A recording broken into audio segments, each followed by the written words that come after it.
ABC மால்ட்டுக்கு தான் எல்லாத்தையும் try பண்ணியிருந்தேன். ஆக்சுவலாக இதை நான் 3 நாள் காய வச்சுருக்கேன். காய வைக்கிற அன்னைக்கு கரெக்டாக வெயில் வந்து ரொம்ப கம்மியாக இருந்தது. அதுக்கு முன்னாடி வரைக்கும் நல்லா வெயில் அடிச்சிட்டு இருந்தது. செகண்ட் டே பார்த்தாலும் அப்படி தான் இருந்தது. இன்றைக்கி தான் நல்லா இருந்தது. ஒரு 2 ஹார்ஸ் வச்சுட்டு எடுத்து அதையும் ரெடி பண்ணிட்டேன். நான் பிரியாணி பண்ணியே ரொம்ப நாள் ஆச்சு. சரி இன்றைக்கி தக்காளி சாப்பாடு தான் பிரியாணி மாதிரி பண்ணலாம் அப்படின்னு சொல்லிட்டு ரெடி பண்ணேன். இதுக்கு வந்து எப்போதும் பட்டை கிராம்பு இதெல்லாம் போட்டுட்டு வெங்காயம் போட்டு பச்சை மிளகா போட்டு தக்காளி வந்து அரைச்சி ஊற்றுவேன். நான் எப்போதும் அதை அரைச்சி ஊற்றிட்டு இஞ்சி பூண்டு பேஸ்ட் எல்லாமே போட்டுட்டு 1 கப் ரைஸ்க்கு வந்து நான் 2 கப் தண்ணி ஊற்றுவேன். சைட் டிஷ் வந்து வாழைக்காவும் ஃப்ரை பண்ணியிருந்தேன். அதுவும் சைட்லேயே வந்துட்டு பண்ணிகிட்டு இருந்தேன். நான் வந்து சமைக்க போகிறதுக்கு முன்னாடி என்ன சமைக்க போகிறோமோ அதுக்கான காய் எல்லாத்தையுமே ஒன்றா கட் பண்ணிவிட்டு அதுக்கப்புறமா தான் குக்கிங்கே ஸ்டார்ட் பண்ணுவேன்.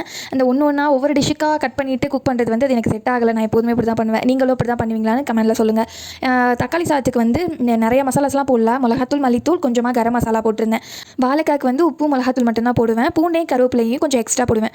தக்காளி சாதத்துக்கு வந்து தண்ணியும் நல்லா கொதிச்சு வந்துருச்சு. ரைஸை போட்டுட்டு கிளறி விட்டு விசில் போட்டு வச்சுட்டேன். அதில் வந்துட்டு வாழைக்காவும் சைடில் சூப்பராக ரெடியாக இருந்துச்சு. ஓப்பன் பண்ணி பார்க்குறப்பே நல்லா வந்து குலையாமல் சூப்பராக வந்துருந்துச்சு.